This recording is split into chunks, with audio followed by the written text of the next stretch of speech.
I was talking to this lady, right? I was going to buy something out of this store. And I asked her, I say, do you get a premium for working at night? Because I was working mid shift and they ain't give me no premium. But I'm like, she working overnight. And so I got upset, right? Because see, I'm a worker. If I had to stay away from my family overnight, then it better be worth it, you see? And my company is not gonna close. See, my business gonna be open 24/7, right? Because we got to employ each other so we can become a better version of ourselves. See what I'm saying? And so I'm a worker, right? And the only way I know how to do it is by working, right? But I'm a person where my time is valuable. See what I'm saying? So if my time is valuable to me, then your time is valuable to me as well. So that's why what I did is I'm coming to you as I am. See, I'm at work. See, it's like I'm delivering a message to you just like I used to deliver mail to my customers. See, and so my life hasn't changed, not to me. Because, okay, if I am in customer service, right? I was in the Navy, that's giving service. I worked for Cablevision, I was a technician. I came to your house, I diagnosed your problem with your cable, I fixed it, or I showed you that it was your TV. So I had to interact with you on a business level. See, not on a personal level. So that's what I'm doing with you now. See, I'm fixing your cable, right? I'm delivering, well, and then, okay, so I left out of that job, Cablevision, and I got on at Orlando Utilities, and I read your meters, see? So then I had to sometimes talk to the customer. Now, you know, when you reading the light bill, they see, you know, so you have to deal with them. They're like, hey man, you know, I understand, man. I got to pay my light bill too. You know what I'm saying? Because I guess, see, back in the days before I got on, see, this is what I'm telling y'all, right? They wasn't no union. So before I got on, you and then now, if I would have lived where they was at, you got a discount on the water. But it used to be if you work for them, you ain't pay for water. That was a perk for working for them, because you working to produce the water or the lights. So it used to be free, like cable. Cable was free. But you was always at work. See, like they'll call your house 3 in the morning and ask you, is your cable on? Because that's the perk for them being able to call you, see? But you don't really think about it because the cable free, see? And I used to get half off on any pay-per-view, see? But it wasn't like I got it for free, see? So that's why people used to come over to my wife and our house when Mike Tyson was fighting. See, they came over to my house because I got the fight. See what I'm saying? But like it might have cost $30, but it cost me $15 now. But back then that was a lot of money, you know what I mean? Just like $100 a lot of money now. That's when you learn about inflation. See, so this how I'm showing you how I built my economy by every job I had, right? So then I worked for OUC, read meters, for 8 months, and then the post office came. Now, then the fight, see, within my first 40 days of employment, they fired me, the United States Postal Service, man. I'm like, what? Now, these other jobs, never 40 days, the government fired me. Now, that's when I had to use the Civil Rights Act of 1964 in 2000, no, excuse me, in 91. No, 94. Because my mother died in 94 on her birthday, May. Day 5. All this happened in August. Man, yeah, because my mama died on May 20th, 1994, 4 days for her birthday. And I got the job the day before she died, like May 19th, 2020. No, man, I'm talking about my mama. Let me slow down. May 19th, 1994 was when I got on at the post office. And I was like, man, I'm up. And my mama was living. And I was like, I'm gonna go tell mama tomorrow. See, this why I'm telling y'all this today, because what I'm writing, I asked my friend, but let me get back because I'm emotional. So I was going to go and tell her, and I was working for OUC. And I was like, man, I'm going to go get me a drink. And I went to go talk to my brother-in-law and told him I got on at the post office, and we went and got some beer, and we had it, man, and I spent the time with him that I could have, because I rode by the house. I rode by to go talk to him. I could have turned in, and I didn't, because I didn't want to get down. And you got, see, that's what I'm telling people about regrets. But you can't, like my daddy, right? He told me don't dwell. See, that's why I don't think about it. But I have to show you my economy. You know what I'm saying? To let you understand the pain that generated this. See, where I couldn't fail because I had nowhere to go to. See, if you leaving out of something, there's nothing to go back to, right? So if you are coming out of the project mindset, why go back to the mindset that had you in the projects? If you got out of the projects, you had to change your mindset. So I'm showing you the path that changed the settings of my mind. Right? So I had to get through these emotional situations and then can't deal with them because I have to deal with my imperfection in that moment. See what I'm saying?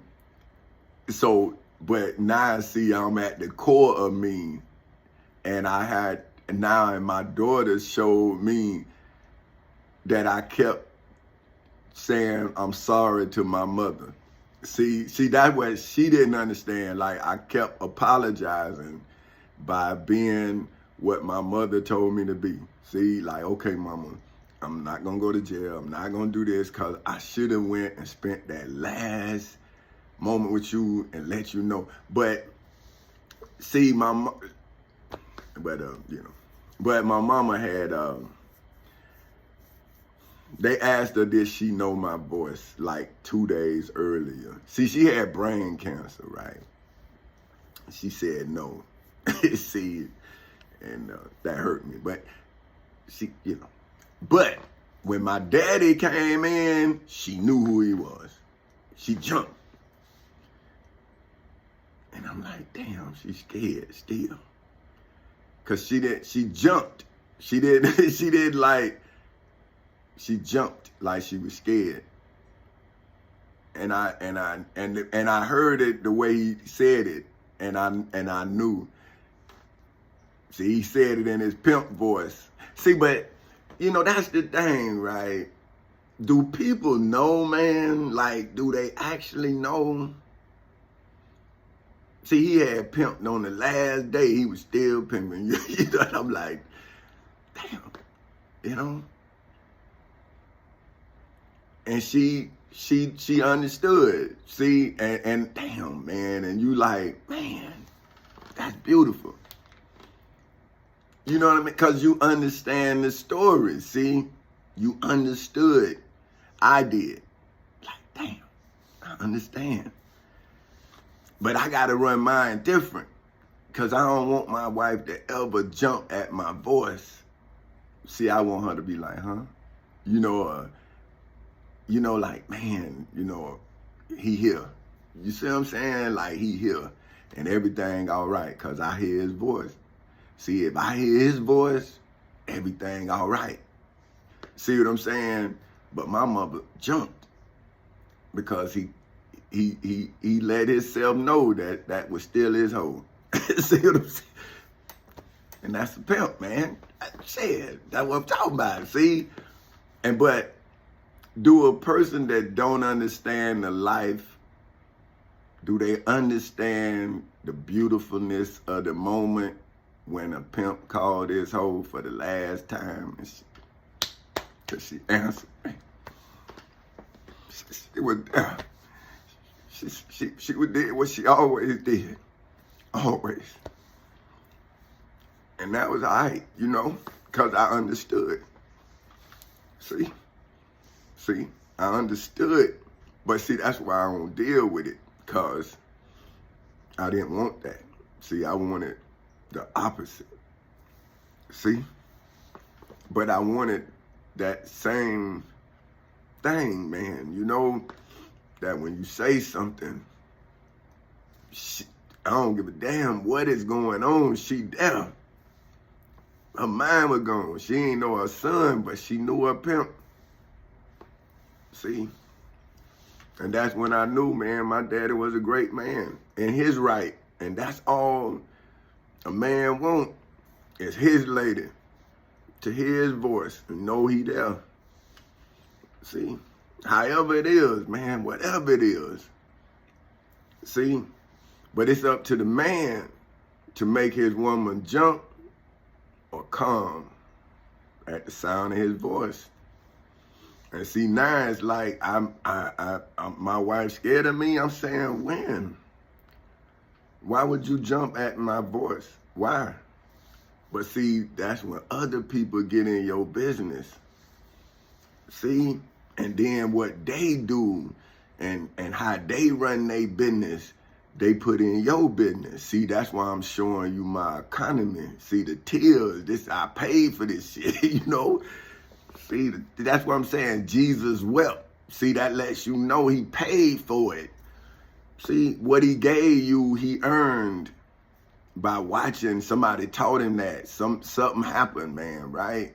See, greatness is born, but it's also raised. See, that's why the Bible says you have to raise a child in the ways that they shall go.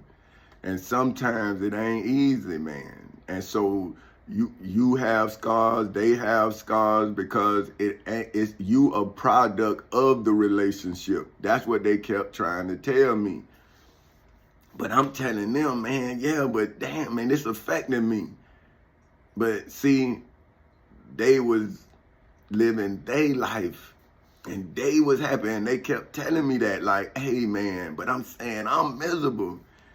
And then when I finally got my life, see, my family came, but my mama told me and my daddy told me about their families. That was my family. And see, and they were saying that my family was the black sheep of the family, but my family was happy in a dysfunctional way. Like, they was happy. That's what I'm saying. Like, man, it was crazy. See, and that's when you see abuse. You see it like, damn. It's like my mama needed to be abused to be loved. And I'm like, is this, see, now you watching that and you don't understand it, that it's actual love. Because it's like she needed it, right? But then I'm like, man, what kind of life she had? Like, and so you try not to dwell on, because you can't envision it. I know what I lived. I know what I lived through. And I know why I'm doing what I'm doing, because I didn't want to see that in my house, right? So if it says in my father's house, right? Well, what about my father? See, that's what I kept telling people when I was a kid. I'm saying, listen, man, my life real. Like, I got real problems, man. I got to argue with my mama and my daddy about my life, that that I'm affected by what they do. Now you telling me about some spiritual father, see? And I'm saying, hey man, I'm dealing with my father. I don't know what you talking about. See, that's why I ask preachers who have kids. I'm saying, how do you reconcile that in your mind that you talking to your creation and telling them about a father that you don't know? Like, I don't understand how you get that across. See, I talk to my children about me. See, I don't even talk about my father. See, I say what my mother told me. So now, this is what I'm saying, right? So a lie, right? Now, a lie is to cover up the truth. So the reason why I don't lie, right, is because I was raised with a magnificent liar. Like, my uncle, boy, but now, people will say, hey, you snitching. I'm saying, no, everybody know my uncle know he'll lie to you. So